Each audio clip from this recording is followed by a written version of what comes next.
या देवी सर्वभूतेषु शक्तिरूपेण संस्थिता नमस्तस्ये नमस्तस्ये नमस्तस्ये नमो नमः। अष्टमी का शुभ दिन और ब्रह्म मुहूर्त में पूजा और अर्चना के बाद दिव्य और भव्य दर्शन माँ नैना देवी परिसर में नंदा और सुनंदा के कर रहे हैं। सौभाग्य से अगले मेहमान के रूप में हमारे स्टूडियो में आज डॉक्टर नवीन जोशी जी उपस्थित हो चुके हैं, जो national union of journalist India के उत्तराखंड के प्रदेश महासचिव हैं। डॉक्टर साहब, आपका हम बहुत स्वागत अभिनंदन करते हैं स्टूडियो में, और राम सेवक सभा परिवार, नगर पालिका परिषद और जिला प्रशासन की तरफ से आपको साधुवाद देते हैं। प्रतिवर्षों की भांति डॉक्टर साहब आज आप फिर हमारे बीच उपस्थित हुए हैं। तो आप एक सुधी पत्रकार भी हैं और एक पदाधिकारी भी हैं प्रदेश स्तर के।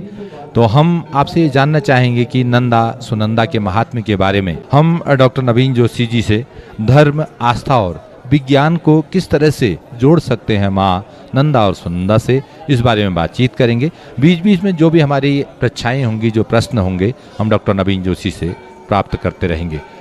ओवर टू डॉक्टर नवीन जोशी। धन्यवाद नवीन जी, पांडे जी। आज बड़ा ये इत्तेफाक रहा है कि अभी नवीन जी बात कर रहे हैं। मैं अभी नवीन मेरा नाम है, और अभी नवीन तिवारी जी इससे पहले मुझसे पहले वक्ता वो रहे हैं, और रितु खंडूरी जी आई थी। तो एक नवीन संदेश के साथ में मैं नवीन समाचार भी मेरा समाचार चैनल है। तो ये सब नवीनता के साथ में मैं आप सभी लोगों को, जो भी मेरी बात जहाँ तक पहुँच रही है, हम भी नवीन समाचार के माध्यम से पूरे दुनिया में इस बात को पहुँचा रहे हैं। आज इस लाइव प्रसारण के माध्यम से, ताल चैनल के माध्यम से, और एक दूसरा जो चैनल है मुझे याद नहीं आ रहा है, 2 चैनलों के माध्यम से ये प्रसारण सीधा हो रहा है, और नवीन समाचार भी उसको पूरी दुनिया में पहुँचा रहा है। तो जहाँ तक भी आवाज़ पहुँच रही है, मैं सबको प्रणाम निवेदित करता हूँ, और माता नंदा सुनंदा की बधाइयाँ देता हूँ, शुभकामनाएँ देता हूँ। मैं अपना परिचय इस रूप में भी देना पसंद करूँगा कि मैं जो आता हूँ वो जिस जगह से आता हूँ उसको कहा जाता है कि वो जगह जो थी, वहाँ माता भगवती जो है, नंदा भगवती हैं, उन्हीं का स्वरूप है। वो सबसे पहले जो हिमालय से जब आई थी, तो वो जहाँ आई थी, मैं उस जगह से आता हूँ। हमारे क्षेत्र को जो कहा जाता है दानपुर कहा जाता है। आजकल तो उसका जो अपभ्रंश है वो दानव कहते हैं कि दानवपुर से वो जगह आई, लेकिन असली में जो हम देवभूमि हम जिसको कहते हैं, तो उसका जो मूल है देवी है, जहाँ से आई, तो वही देवभूमि हम कहते हैं। तो सबसे पहले कहा जाता है कि हिमालय से जो माता भगवती आई थी, वो बदियाकोट की तरफ से आई थी धरती पर जब उनका अवतरण हुआ था। तो और फिर हमारे गांव में, हमारा गांव है तोली, तो वहाँ अभी माता का मंदिर है, भगवती का मंदिर है। तो उस गांव में उसके बाद बदियाकोट से तोली आई, फिर उसके बाद हमारा ही दूसरा गांव है जो हमारा मूल गांव माना जाता है, जिसमें अब हम लोग व्यक्तिगत रूप से, मतलब हमारा परिवार वहाँ नहीं रहता, लेकिन हमारे पूरे ख़ानदान के लोग वहाँ रहते हैं। पोथिंग गांव है, वहाँ बहुत बड़ा मेला हर साल नंदा देवी का मेला लगता है, और उसको एक कुछ वर्ष श्योपाती उसको बोलते हैं। श्योपाती का मतलब होता है सेवा पाती, इस तरह से शब्द है। कुमाऊनी में उसको श्योपाती बोलते हैं। तो वो कुछ होता है, और फिर कुछ वर्षों के अंदर में नंदा देवी का मेला होता है, और उसके लिए पूरी यहीं की तरह से जिस तरह की परंपराएं हैं, नंदा देवी के लिए केले का वृक्ष लाना। उतरौड़ा एक गांव है कपकोट के पास में, वहाँ से वो गांव को लाया जाता है। कहते हैं कि जिस पेड़ को चुना जाता है, कदली दल को चुना जाता है, वो नाचने लगता है, झूमने लगता है अपनी ओर से। फिर उसको बहुत जो एक तरह से आप परंपरागत तरीके से, यहाँ तो हम महोत्सव के रूप में उसको नैनीताल में मनाते हैं, लेकिन वहाँ हम एक गांव में एक अलग तरह का जो लोक तरीका है हमारा, रात भर झोड़ा चाँचरी और ये सब कुछ होता रहता है, मतलब स्वतःस्फूर्त तरीके से होता है। तो यहाँ तो हमको जैसे मंची प्रस्तुति करनी पड़ती है उन चीज़ों की, शहर में हम हैं। तो वो अगर आपको देखना हो तो आप पोथिंग का मेला ज़रूर कभी देखने जाइए। वहाँ की एक चीज़ और प्रसिद्ध है, वहाँ जो प्रसाद के रूप में जो वहाँ वितरित होता है, वो पूड़ियाँ वितरित होती हैं। करीब 1-1.5 किलो की एक पूड़ी होती है। हाँ, 1-1.5 किलो की एक पूड़ी होती है, काफ़ी मोटी, हाथ से ही पाथी जाती है, हाथ से ही बनती है, कोई किसी चीज़ का उपयोग नहीं किया जाता है। और बड़े विशाल, मतलब इतने विशाल आपने कभी जो कढ़ाई हैं वो कहीं आपने हलवाइयों के यहाँ भी नहीं देखे होंगे। इतने बड़े बड़े कढ़ाइयों में उनको बनाया जाता है, और वही प्रसाद फिर दूसरे दिन वितरित किया जाता है। तो मैं वहाँ से हूँ, इसलिए, और मुझे लगता है कि इस कारण से भी माता नंदा सुनंदा की कृपा जो है मुझ पर बनी हुई रहती है। पिछले इसका मतलब परिणाम यह है कि मैं पिछले कई वर्षों से आपका भी प्रिय रहा हूँ, माता नंदा देवी का प्रिय रहा हूँ, कि मेरे को हमेशा सौभाग्य मिलता है कि ये 7-8 बजे के आसपास जब नंदा देवी का मेला शुरू होता है, लाइव प्रसारण शुरू होता है, तो मुझे शुरुआत में आप लोग आमंत्रित करते हैं। आज मैं कुछ समय से थोड़ा देहरादून में और इस तरह की व्यस्तताएं चल रही थी। एक नया पद मुझे मिला, मैं जिलाध्यक्ष था। जो हमारा जो संगठन है वो इंटरनेशनल फेडरेशन ऑफ जर्नलिस्ट का जो अंतर्राष्ट्रीय पत्रकारों का संगठन है, सबसे बड़ा दुनिया का, मुझे गौरव है कि मैं उसके जो हमारे देश की इकाई है national federation of journalist India, वो देश के पत्रकारों का सबसे बड़ा संगठन है, और उसकी जो उत्तराखंड इकाई है उसका मुझे प्रदेश महासचिव बनने का सौभाग्य मिला है। मैं इसे माता नंदा सुनंदा की ही कृपा मानता हूँ। अभी तक मैं जिलाध्यक्ष था, और हम पूरे प्रदेश का भी और देश का भी हम सबसे बड़ा पत्रकार संगठन है, तो इसलिए मैं अपने आप को ज़्यादा गौरवशाली महसूस करता हूँ। जी बिल्कुल, डॉक्टर नवीन जोशी हमारे स्टूडियो में हैं। नवीन जी, आपने एक बहुत बड़ी बात हमें बताई कि पोथिंग का जो मेला होता है, दानपुर क्षेत्र से जब हम आते हैं तो माँ के जो पारंपरिक स्वरूप हैं वहाँ पर देखने को मिलते हैं। आपने एक बहुत बढ़िया बात हमें बताई कि जो प्रसाद के रूप में 1-1.5 किलो की जो पूड़ी वहाँ पर जो हाथ से पाथी जाती है, मुझे लगता है पोथिंग में इसीलिए वो हाथ से पूड़ी पाथी जाती होगी, क्योंकि बेलन और चकले का बिल्कुल भी प्रयोग वहाँ पर नहीं होता है। और जो परंपराएं हमको यही सिखाती भी हैं, और हमारा उत्तराखंड तो देवभूमि के नाम से विश्वविख्यात भी है। तो वो जो पूड़ी वाली बात है, तो दर्शकगण, आपने बताया कि जो कड़ाहे होते हैं, इतने बड़े कड़ाहे तो पूरे हमारे बड़े बड़े हलवाइयों के पास भी नहीं हुआ करते हैं।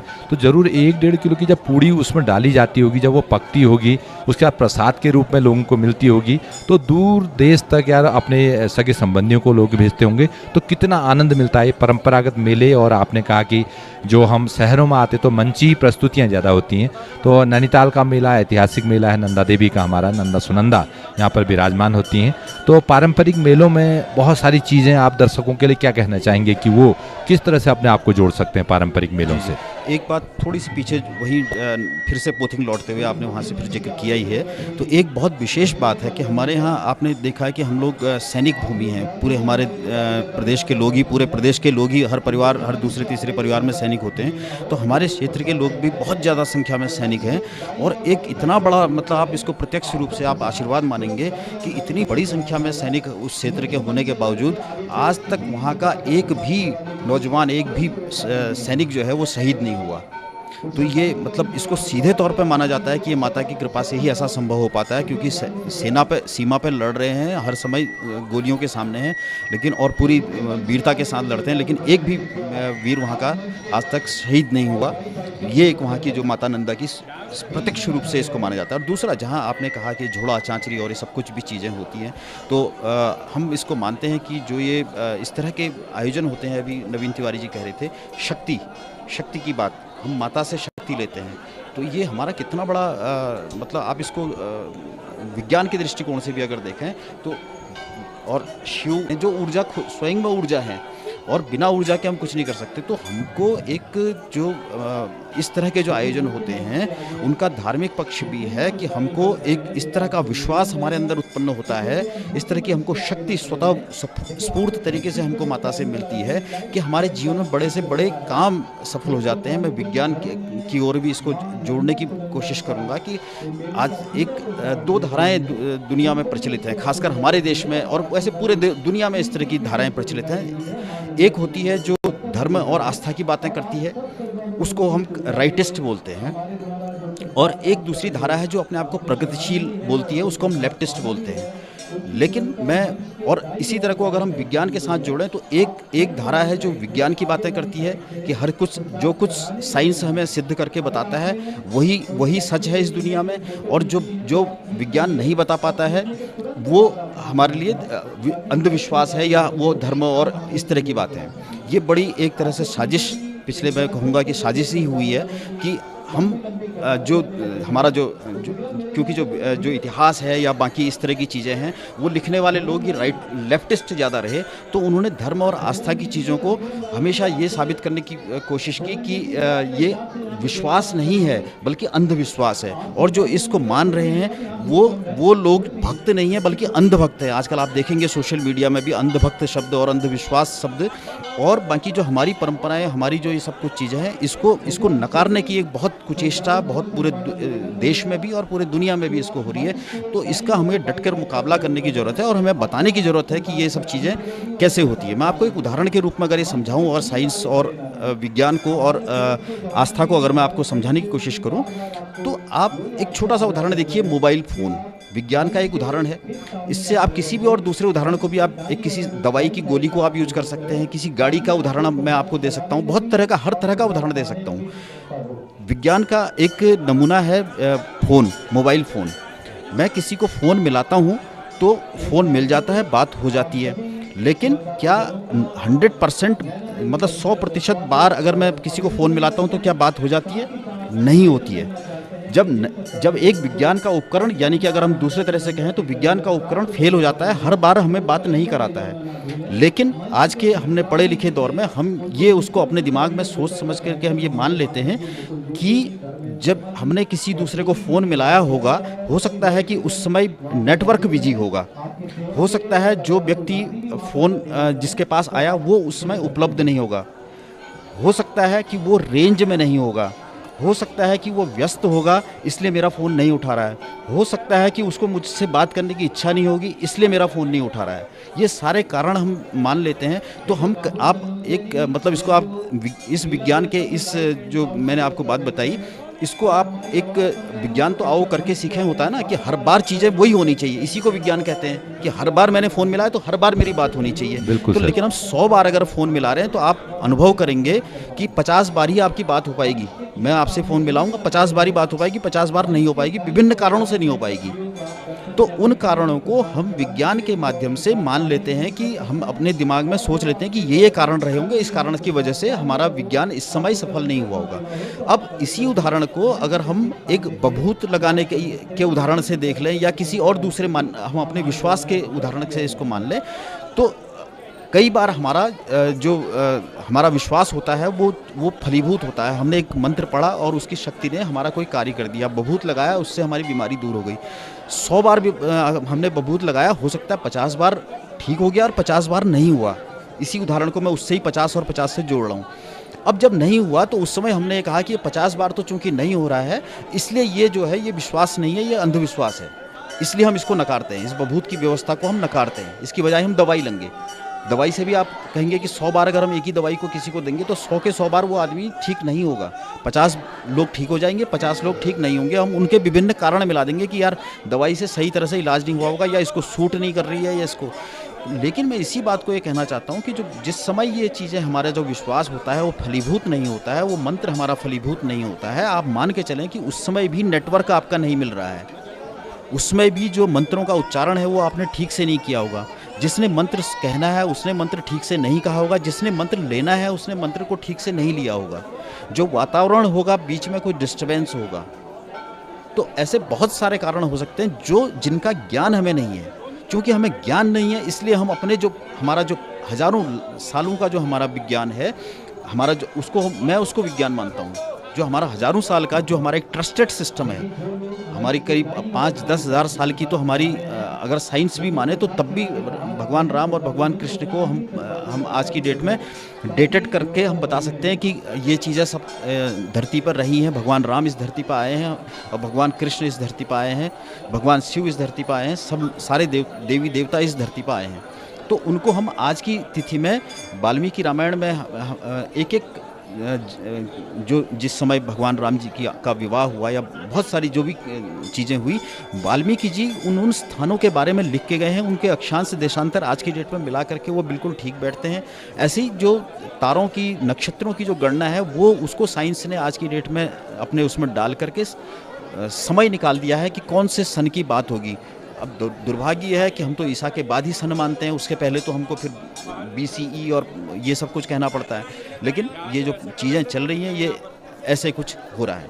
विज्ञान का आप कुछ कहें? जी बिल्कुल डॉक्टर साहब, आपने बोला कि जैसे हम विभूत लगाते हैं और विभूत लगाने से हमारे 100 में से 50 लोग सही नहीं हो पाते हैं, तो उसके पीछे बहुत सारे कारणों पर हम जाते हैं।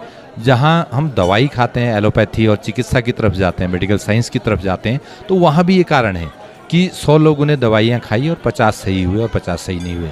तो धर्म और विज्ञान को आपने जिस ढंग से जोड़ा है तो ये बहुत बढ़िया संदेश है। तो बिल्कुल उसके पीछे जो तथ्य हैं उसको आपने उजागर किया। तो इस तरह से जो विज्ञान और धर्म है उसी पे हम बातचीत को आगे रखेंगे, क्योंकि आपके बहुत सारे स्टेटमेंट हैं, बहुत सारे लॉजिक आपके पास हैं, बहुत सारा स्टडी आपके पास है। डॉक्टर साहब इसी चीज़ को ज़रूर कंटिन्यू कीजिएगा, क्योंकि हमारे बहुत सारे लोगों के ऐसे प्रश्न भी आते हैं, परीक्षाएँ भी आती हैं धर्म और विज्ञान के क्षेत्र में। तो हमारे जहाँ गाँव का जो धर्म में विश्वास रखने वाला व्यक्ति आता है वो कहता है कि धर्म ही सर्वोपरि है, मेरा विभूत सर्वोपरि है, मेरा डंगरिया सर्वोपरि है, मेरा जागर लगाने वाला बंदा सर्वोपरि है। लेकिन अगर एलोपैथी में और चिकित्सा पद्धति में जाते हैं तो वहाँ विज्ञान कहता है कि भैया डॉक्टर आपको बचा सकता है, हार्ट पेशेंट अगर आप हैं तो आपको हार्ट की पिल लेनी पड़ेगी या फिर सर्जरी करानी पड़ेगी। तो ये एक बहुत बड़ा प्रश्न है, गूढ़ रहस्य भी है।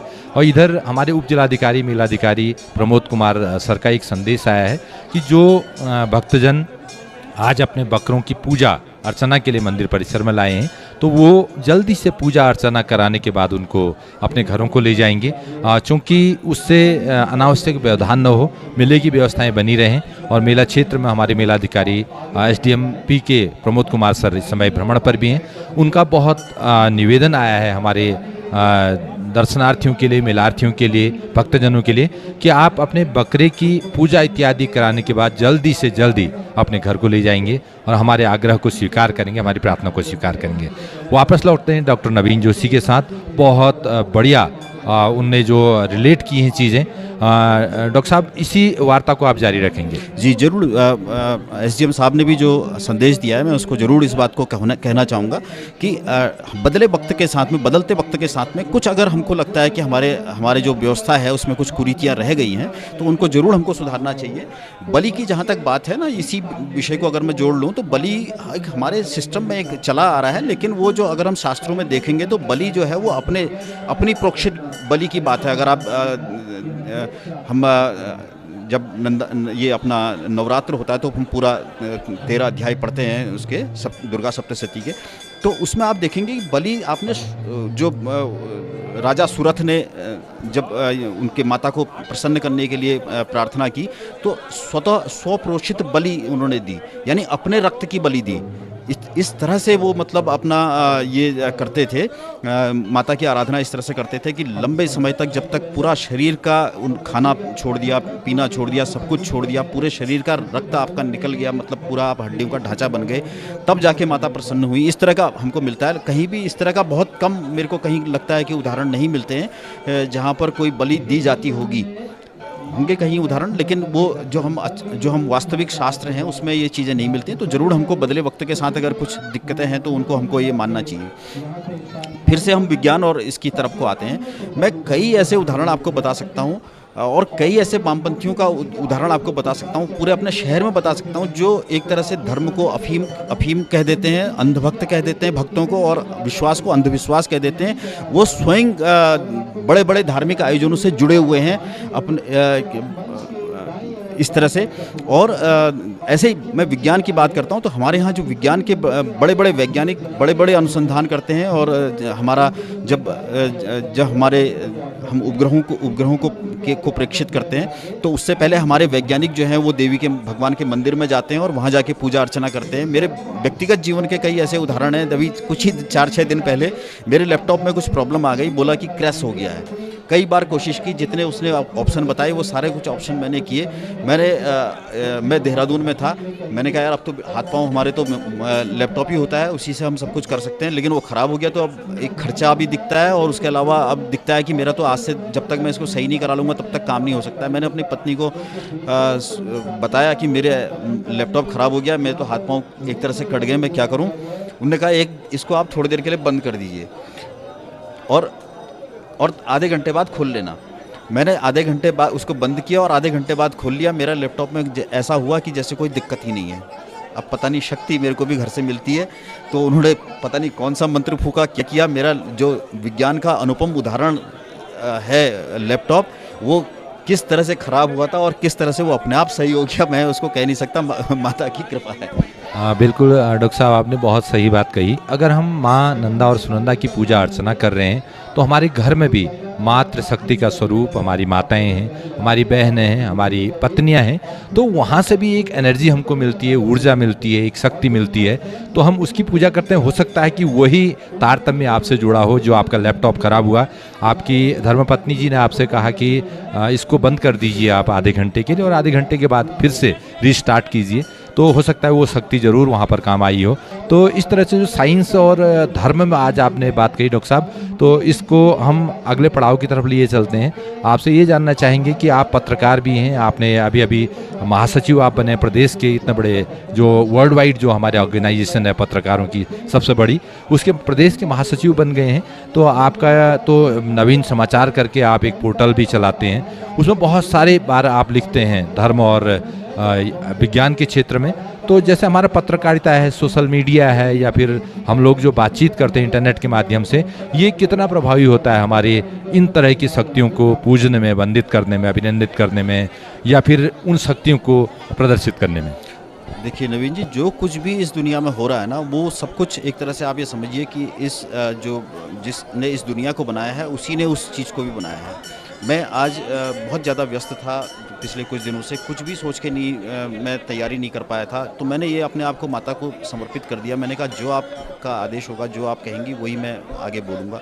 जहाँ तक आधुनिक संचार माध्यम है, ये सब भी आप समझें कि ये सब कुछ भी ऊपर वाले ने बनाए हैं। ये कोई हम इस धरती में, मैं कई बार कहता हूँ कि जो इसका वज़न है ना, वो हम कई बार कहते हैं कि वज़न बढ़ गया, तो वो वज़न कुछ नहीं बढ़ गया, क्योंकि कुछ भी चीज़ इस दुनिया में, इस दुनिया के बाहर से नहीं आई है। कोई भी चीज़ चाँद से नहीं आई है, कोई भी चीज़ किसी दूसरे ग्रह से नहीं आई है। अगर हमारी जनसंख्या भी अगर माना एक और इसकी 100 गुना और बढ़ जाए, 10 गुना और बढ़ जाए, तो भी वो इसी दुनिया से आए हैं। इसी दुनिया के शाक सब्जी और ये सब कुछ खा करके वो पलेंगे, बढ़ेंगे, और इसी मिट्टी में फिर वो मिल जाएंगे। तो इसके मतलब कुल मिला करके प्लस माइनस होकर के फिर से जीरो हो जाएगा। तो इसलिए ये सब कुछ चीज़ें, और इनका हमको इनका जो जितने भी नई तकनीकी हो रही हैं, उसको हमको स्वागत करना चाहिए। उसका सकारात्मक रूप से हम किस तरह से उपयोग करें, उस चीज़ को देखना चाहिए। हम एक चीज़ मैं ज़रूर विज्ञान पे फिर से लौट करके एक ज़रूर शब्द आपसे कहना चाहूँगा। आप विज्ञान के बारे में आप ज़रूर सोच के देखिएगा। हम अगर वैसे तो हमारी 50,000 साल की या उससे भी लाखों साल की हमारी जो सभ्यता है, मनुष्य जब से आया है, मैं उसको अगर आप कहें तो पूरा उसका बता सकता हूँ कि कब से उसके अंदर में संचार के क्षेत्र में खासकर उसके अंदर कब से सोचने की क्षमता आई, कब से याद करने की क्षमता आई, कब से उसके अंदर में फिर मतलब अपने आत्म संचार उसके अंदर कब से शुरू हुआ। एक समय तो ऐसा था मनुष्य का कि उसके पाँव में चोट लगती थी, उसके दिमाग को पता नहीं चलता था, और उसको पता ही नहीं चलता था कि कैसे क्या चोट लगी। तो धीरे धीरे, खैर वो बहुत लंबी बात है। तो मैं ये कहना चाहता हूँ कि अगर माना आप 8-10 हज़ार साल का भी अगर माने, उसमें से जो साइंस की उम्र है वो 500 साल है। आप पूरा जोड़ लीजिए, 500 साल की साइंस की उम्र है। उस 10,000 साल में से 500 घटाएंगे तो 9,500 का मतलब 10,000 ही होता है। तो आप ये समझें कि जो हमारी आपने बात कही है अभी कि पुराने जो लोग हैं, हमारे गांव के लोग हैं, वो पिछले 10,000 सालों से वो उन्हीं बिना विज्ञान के जी रहे थे, और बहुत अच्छे जी रहे थे, बिना विज्ञान के जी रहे थे, और उनको कोई दिक्कत नहीं थी। उनका जीवन पूरा इन्हीं जो आप बभूत और बाकी जो धार्मिक मान्यताएं कह रहे थे, इन्हीं चीज़ों से उनका जीवन चल रहा था। केवल 500 साल में ये हमारे जीवन में विज्ञान आया है, और उसने हमारे जीवन में जो बदलाव किया है, इसको देखने की ज़रूरत है कि ये सकारात्मक कितना है और नकारात्मक कितना है। हमको ज़रूर इसमें ये कोशिश करनी चाहिए कि हम इसमें से सकारात्मक चीज़ें लें, और जो बदलाव जिस तरह का हो रहा है, अगर हम अपने पहनावे में, अपने बाकी चीज़ों में, हम बोलचाल में, अपना व्यवहार में हम अपना इसको हम सुधारें, अपना जो हमारा पहनावा है उसको हम सुधारें, लेकिन उसको कुछ ऐसा ही करें कि जिससे हमको कुछ फ़ायदा होता है। अब हम फटे हुए कपड़े पहन करके हम क्या संदेश देना चाहते हैं? हम शालीन वस्त्र कितने अच्छे से अच्छे हम पहन सकते हैं। हमारे बीच में मोहित शाह जी बैठे हैं, वो कितना अच्छे से अच्छा इस पहनावे से, परंपरागत पहनावे से लग सकते हैं। ये कोशिश करनी चाहिए, ये नहीं कि मैं कितना बुरे से बुरा लग सकता हूँ। आजकल दिख ऐसा रहा है कि मैं कितनी बुरे से बुरा मैं अपने को प्रस्तुत कर सकता हूँ, कहाँ से मैं अपने शरीर को खोल के मतलब दिखा सकता हूँ। भाई क्यों आप अगर उस तरह से देखें तो आप वहीं लौट रहे हैं जिस दौर में कपड़े आपके पास होते ही नहीं थे। जिस दौर में हमारे पास कपड़े नहीं होते थे तो हम नंग धड़ंग रहते होंगे किसी दौर में। हम आज फिर से हमारी सभ्यता लौट करके फिर वहीं वापस जा रही है, और हम अपने आप को बहुत अत्याधुनिक मानने का महसूस कर रहे हैं कि जिसमें हमारे पास कपड़े हम फटे पुराने, मतलब अब फिर से वो दौर में उस दौर में लौट रहे हैं। तो ये सब चीज़ें हैं, इसको समझने की चीज़ें हैं। और इसका हम ये भी देख रहे हैं कि जो ये बदलाव हो रहे हैं, अगर ये बदलाव हम थोड़ा सा भी गलत दिशा में जा रहे हैं तो उसके हमको बहुत ज़्यादा दुष्परिणाम, हम जो समाचारों में आप कई बार महसूस करते होंगे कि हमेशा हमको आपको क्राइम की खबरें ही क्यों इतनी दिखाई दे रही हैं। तो ये क्राइम की खबरें, ये हम इसको बहुत, हम लोग बहुत कष्ट के साथ इसको लिखते हैं जो समाचार में, जब हम इस तरह के समाचारों को देते हैं हमारा बड़ा। और उसका कारण भी यही होता है कि हम कई बार एक पंडित जी के पास बैठा था, उनका ये कहना था कि यार हम पूजा कर रहे हैं और आप उस समाचार को तो इतना प्रमुखता से प्रकाशित नहीं करते हैं और अपराध के समाचारों को आप बढ़ा चढ़ा के प्रस्तुत करते हैं। तो मैंने उनको ये समझाया, ये मैं इस लॉजिक को इस माध्यम से आज भी बात आ गई तो मैं इसको समझाने का जनता को प्रयास करता हूँ कि क्यों ये जो अपराध के समाचार होते हैं उनको समाचार पत्र क्यों प्रमुखता से प्रकाशित करता है, और क्यों जो धार्मिक पक्ष है या अच्छे समाचार होते हैं, सुखद समाचार होते हैं, उसको नहीं प्रकाशित, कम महत्व मिलता है। उसके दो कारण, बहुत साफ कारण होते हैं। एक तो कारण यह है कि इसमें दो चीज़ें हैं, एक तो समाचार और एक लोकाचार, दो चीज़ें होती हैं। समाचार वो होता है जो लोकाचार नहीं होता है। अब आप कहेंगे लोकाचार क्या होता है? लोकाचार वो है जो लोक में हर रोज़ हो रहा है। हम हर रोज़ अपने घर में उठ रहे हैं, अपनी नित्य क्रिया कर रहे हैं, कपड़े पहन रहे हैं, जा रहे हैं, काम पे जा रहे हैं और फिर शाम को लौट के आ रहे हैं, पूजा कर रहे हैं, सुबह शाम पूजा कर रहे हैं। मंदिरों में हमारे यहाँ रोज़ घंटे घड़ियाल बज रहे हैं, रोज़ हमारे पूजा हो रही है, रोज़ हमको कोई न कोई आयोजन हो रहा है। एक शिक्षक हैं, आप तो शिक्षक हैं, आप रोज़ विद्यालय में जा रहे हैं, पढ़ा रहे हैं, फिर आपका परिणाम आ रहा है, शाम को घर आ रहे हैं, मतलब ये सब कुछ हो रहा है, ये सब लोकाचार है। लेकिन एक शिक्षक के रूप में जिस दिन आपको कोई बड़ा पुरस्कार मिलता है या आप कोई बड़ी उपलब्धि हासिल करते हैं, उस दिन वो समाचार है। अब आप कहेंगे कि मैं रोज़ पढ़ाने के लिए जा रहा हूँ, आप मेरा रोज़ समाचार छापिए, मैंने आज बहुत बढ़िया पढ़ाया। भाई आपकी ड्यूटी है, आपको उसके लिए आपको वेतन मिल रहा है, आपका काम ही है कि आप पढ़ाएंगे वहाँ पर को। एक शिक्षक पढ़ा रहा है, एक डॉक्टर अपना इलाज कर रहा है, ये समाचार नहीं है। समाचार उस दिन बनेगा जिस दिन आप ऐसा कुछ पढ़ाएंगे जो वाकई में आपसे कहेगा पत्रकार कि यार आप बता दीजिए प्लीज़, आपने वो कैसे वो उपलब्धि हासिल की है, तो वो समाचार है। इसी तरह से जो ये पूजा और ये धार्मिक पक्ष मेरे से ने कहा कि आप ये नहीं छापते हैं, तो मैंने कहा भाई ये हर रोज़ हो रही हैं पूजाएं, ये हर रोज़ पूजा हो रही है और ये लोकाचार है, ये समाचार नहीं है। जिस दिन ये, और ये जबकि अपराध की जो घटनाएं हैं ये समाचार हैं, क्योंकि ये कहीं कहीं हो रही हैं। और हमारा जो मीडिया माध्यम के से हमारा ये कहना है कि इस तरह की चीज़ें ना हो। हम ये संदेश देने के साथ में इस समाचार को देखो, इसकी कितनी विभीषिका है, कितना गलत ये सब कुछ जा रहा है, ऐसा आप न करें। समाचार संसार को, दुनिया को, अपने पाठकों को ये संदेश देने के लिए हम इस तरह के समाचारों को प्रकाशित करते हैं। और दूसरा एक बड़ा दुखद पक्ष में इस बात को, अपनी पीड़ा को भी हम कहना चाहूँगा कि जो समाचार हम बहुत मेहनत करके 3 दिन लगा करके और एक अच्छा समाचार अगर हम बनाते हैं तो वो हमारे पाठकों को वो 3 दिन की मेहनत का समाचार बहुत पसंद नहीं आ पाता है। ये पता नहीं क्या कारण है। और अगर हम छोटा सा एक अपराध का समाचार हम प्रकाशित करते हैं तो उसकी व्यूअरशिप जो होती है वो बहुत ज़्यादा होती है। आप स्वयं अगर कोई पाठक सुन रहे हैं तो वो खुद स्वयं अपने आप पे इसको देख करके देखें कि वो कौन से समाचारों को ज़्यादा क्लिक करके ज़्यादा देखते हैं, तो आपको हमारा ये प्रश्न का शायद जवाब मिल जाएगा कि हम हमको अपराध के समाचार ज़्यादा प्रकाशित करने पड़ते हैं। बिल्कुल डॉक्टर साहब, आप तो एक बहुत प्रखर बहुमुखी प्रतिभा के धनी पत्रकार भी हैं। नवीन समाचार पोर्टल पर आप बहुत सारा लिखते भी हैं। तो आपने एक बहुत बढ़िया बात हमारे दर्शकगण को भी साझा की और हाँ, हमारे ज्ञान में भी अभिवृद्धि की। आपने ये बोला कि लोकाचार और समाचार दो पहलू हैं समाचार के। तो लोकाचार तो जो नित्य के कर्म हैं, अगर हम उसको प्रकाशित करने लगें तो फिर वो समाचार कहाँ रहेगा। और दूसरा आपने कहा समाचार जो है, जो व्यभिचार वाले समाचार हैं, दुर्घटनाएं हैं या फिर चोरी डकैती के जो समाचार हैं, उसको व्यूअर्स ज़्यादा पसंद करते हैं। यानी कि जब कोई रामायण का आयोजन हो रहा है, महाभारत का आयोजन हो रहा है, भगवत गीता अगर कहीं पर हो रही है, तो उसके समाचार अगर समाचार पत्रों में छपते हैं या फिर पोर्टल में प्रकाशित होते हैं तो उनको व्यूअरशिप कम मिलती है। तो बहुत अच्छी बात आपने कही और लोगों को जो डिफ्रेंशिएशन होगा वो ज़रूर मालूम चला होगा कि इसीलिए आप जो है प्रतिष्ठित पत्रकार भी हैं। आपने बहुत सारी तथ्य यहाँ पर उजागर भी किए और धर्म, विज्ञान, आस्था हमारे बीच में किस तरह से एक दूसरे से कोरिलेट करते हैं, सहसंबंध स्थापित करते हैं, उसकी बहुत बखूबी जानकारी भी दी। कि डॉक्टर नवीन जोशी जी ने जिस तरह से धर्म और विज्ञान को जोड़ा, एक क्रांतिकारी सोच उन्होंने यहाँ पर दी। उन्होंने बोला कि 500 साल का विज्ञान पीछे है, लेकिन अगर हमारी सभ्यता की बात करें 10,000 वर्ष पीछे है।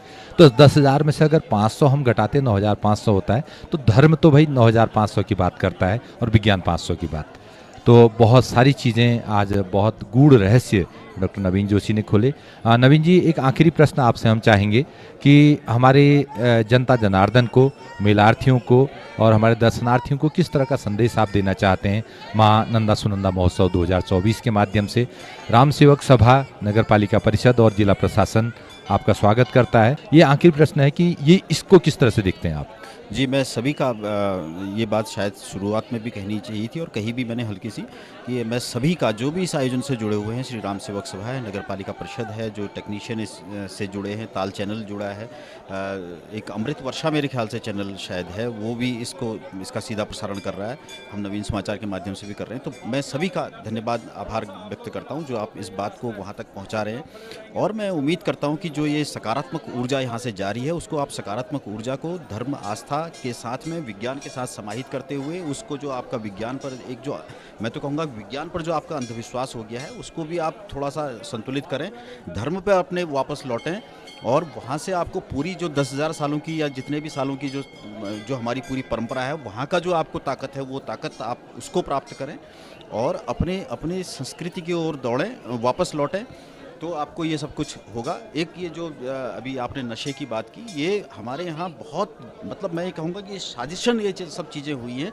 कि हमारे धर्म में कुछ प्रतीकों को गलत तरीके से प्रस्तुत करने के बाद, जैसे आप शिव जी का उदाहरण लें, तो बम बम भोले कहते हुए यहाँ मतलब एक तरह से माहौल को ख़राब करने का जो प्रयास उस तरह का होता है, और नशा उनके नाम पे मतलब करने का। आप कहाँ पर, आप मुझे दिखाइए कहाँ पर शिव जी का किसी भी धर्म ग्रंथ में दिखाइए कि वो कोई नशा करते थे। किसी भी ग्रंथ में आपको ऐसा कुछ भी नहीं मिलेगा, लेकिन आप उसको उस तरह से लेंगे।